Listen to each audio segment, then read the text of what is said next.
If you've known me for a while, you probably know that I've always been that adventurous, business-minded girl, the kind of person who says, I have a business idea after every shower. Well, I always imagined that by a certain age, like 30, I would be owning a business or at least have one idea take off. Well, spoiler alert, that didn't quite happen yet. And today, I want to share all the side hustles that I've tried in my 20s and how most of them didn't go as planned and what I learned along the way. And this video is sponsored by Fiverr, and honestly, this collab couldn't make more sense. Fiverr has been a huge part of every side hustle that I've ever attempted, whether it was hiring product illustrators, designers, editors, or even CPA for my taxes. So thank you, Fiverr, for supporting this video and all of the chaotic entrepreneurial energy. All right, let's get into it. Let's start with something a little bit personal. Growing up in Korea, there's always been that talk about how chemical heavy period pads are, and I was strictly a pads only person in my 20s. But one day I was talking to one of my best friends about how I would sometimes have overnight leaks, and she was telling me how there's this hilarious but genius tip, and that's to roll up a tiny piece of toilet paper and put it between your butt cheeks. And I know it sounds like ridiculous, but it worked. Except toilet paper isn't exactly made for sensitive skin or sensitive area, and that's when I thought, hey, wait, why doesn't a product like this exist already? It's like safe, clean, chemical free, designed for real women's needs. And I wasn't trying to become the next period product mogul, really. I just wanted to pitch the idea and see where it really goes. And so I sketched that idea out, and I realized that I draw like a 6-year-old. So I hopped on Fiverr immediately, and I found a product illustrator who helped me bring my sketch to life. And within a few days, I had this super professional looking design that was ready to pitch to a few companies. I know there's a ton of platforms where you can hire freelancers, but I love Fiverr because it supports freelance services of so much diversity and variety. This ensures that you can comfortably choose service of varying types, since you know there's going to be a ton of quality experts on the website with varying experiences. So you can always reliably come here and find good quality freelancers. Fiverr is also super transparent since it shows detailed ratings and reviews of the past clients and the level that this freelancer is on. I specifically look for freelancers with a ton of experiences in sketching product ideas into pitchable designs, and every time I went through these ratings and reviews, it helped build that trust that the deliverable that I'm going to get is going to be quality work.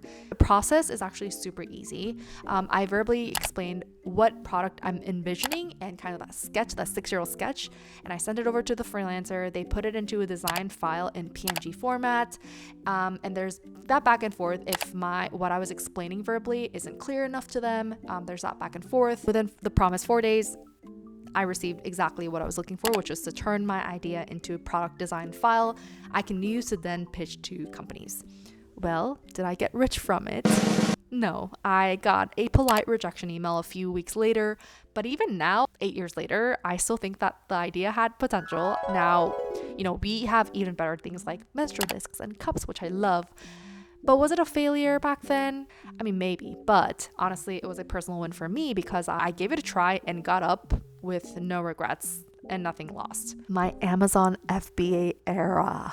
So this was around 2019 when I was working in marketing and I had extra energy after work. I know some people are going to be like, what extra energy? But I was just like very bored and energetic after work. And instead of picking up a normal hobby like painting or hiking that normal people do, I decided to start an e-commerce business. So I researched on how to find the right products after many YouTube videos and learned that the basics, which is to find something small, lightweight, and high margin. And after running the COGS analysis, cost of goods analysis, I landed on nipple covers and AirPod cases.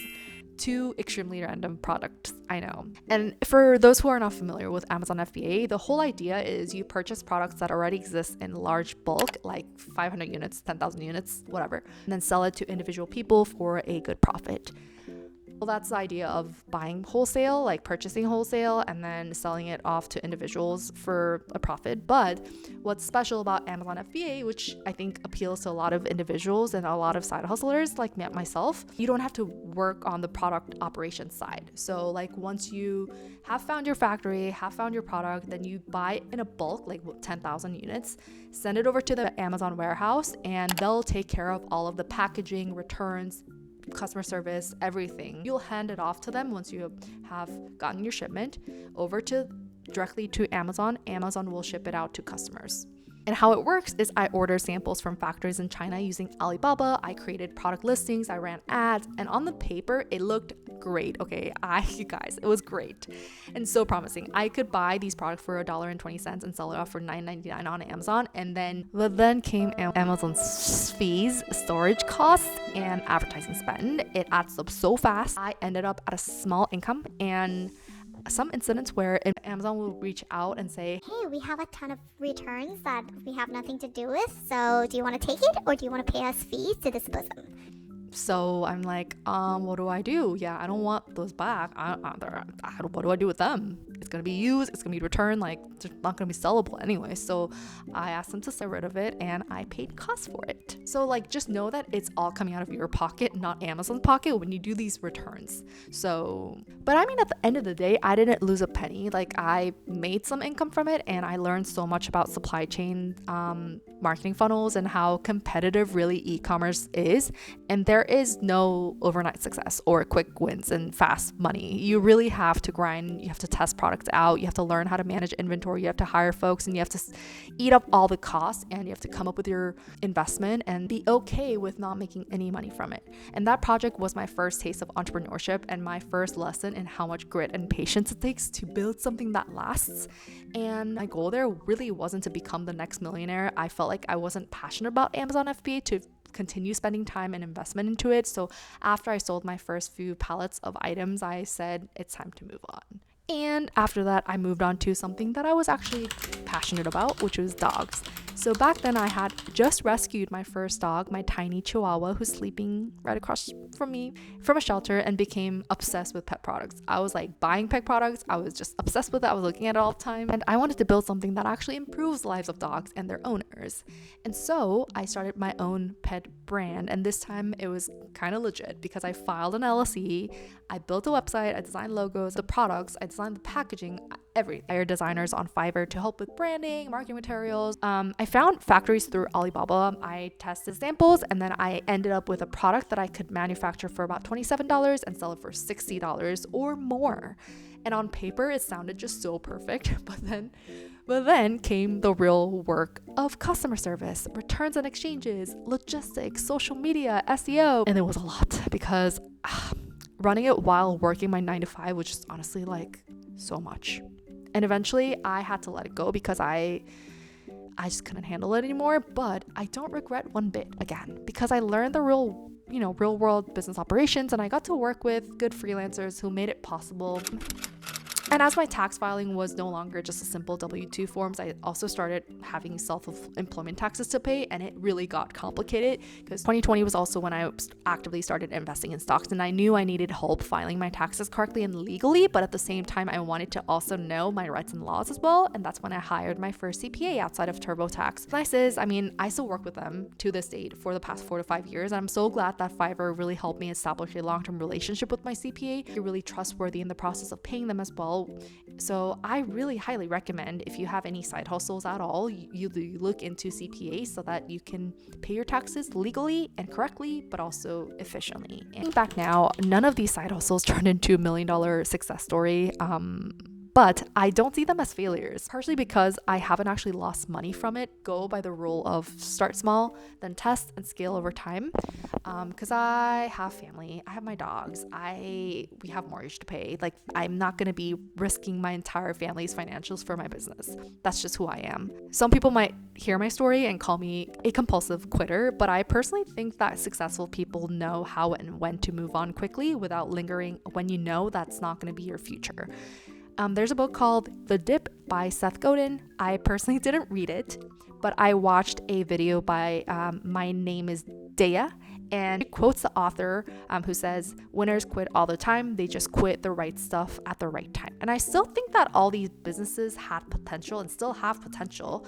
And to some, the fact that I didn't lose a penny from it, I made some income from it, may be a sign of potential, but you make your own decision. Where I was in my life at that time, I wasn't really ready or willing to grind for my business in my entire life, because I was also super interested in pivoting my marketing career into UX research, which I ended up grinding my soul towards at that time and successfully made my way over here, which I'm grateful for. Every single one of them taught me something about myself, about my business operations, about what it really takes to make something work. And so yeah, no regrets at all, even though those didn't make me a millionaire.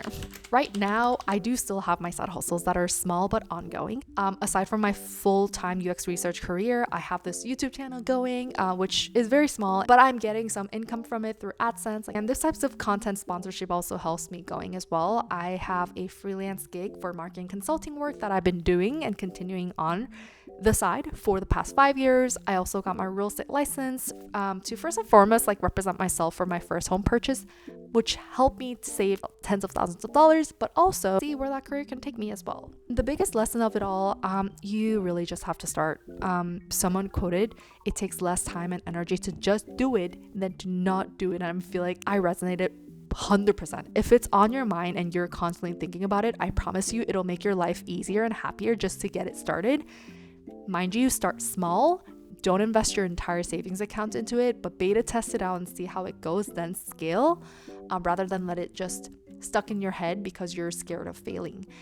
Hire help, learn as you go, and give yourself permission to try and fail. Oh yeah, from period products to pet brands, I failed a lot, but honestly, I've also succeeded in becoming somebody who's not afraid to try again and try failing again. So in that sense, what people might call failures to me are all successes in my view. If you've been sitting on business idea, a passion project, or maybe a YouTube channel, or even just a creative experiment, this is your sign to just go give it a try. If you are new to Fiverr, you can use the code TIFSTER10 to get 10% off on your first Fiverr order, which is very cool. So check out the link in the description box below. Again, thank you so much, Fiverr, for sponsoring today's video and for helping me and so many other people turn ideas into action. If you enjoy this video, feel free to subscribe, and share your favorite failed side hustle stories in the comments. I would love to hear it because I'm a compulsive side hustler who just hasn't found her thing yet, but she's trying. And you should too. Well, thank you for watching, and I'll see you in the next video. Bye.